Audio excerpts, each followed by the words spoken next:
Greetings and welcome to my Wednesday ramblings.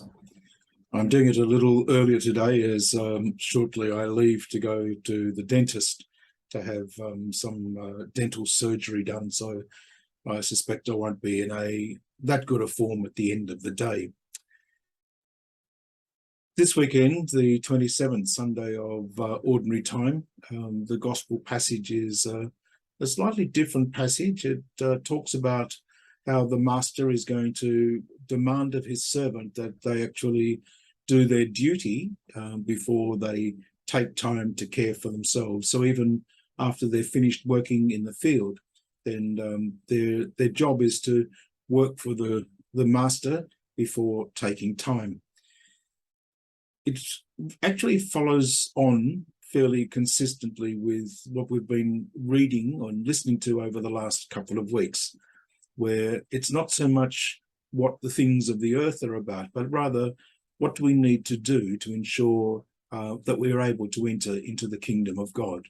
What is it going to cost to actually say yes to the gospel message? Various stages and various ways we're challenged to look at the things of our earthly experience, our earthly life, and to make choices. And sometimes the choices are going to demand of us a little bit of an extra effort.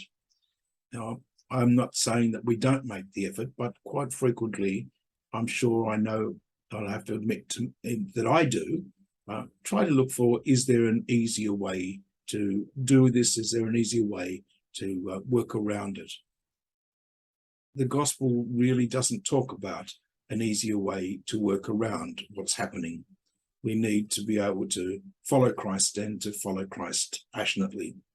In fact, the gospel of Wednesday of this 26th week is the passage from Luke's gospel, chapter 9, where Jesus calls his disciples, or calls some people to follow him, and they make excuses about what they do or when they can come.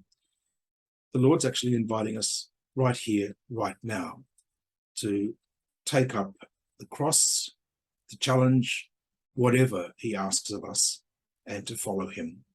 So we don't sit back and wait until such time as we're ready. The Lord invites us to be his sons and daughters right here, right now.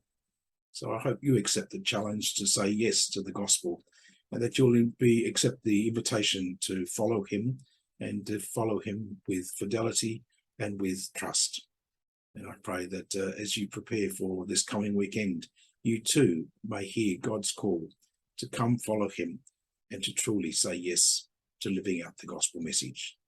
Take care, and I'll see you next time on my Wednesday ramblings.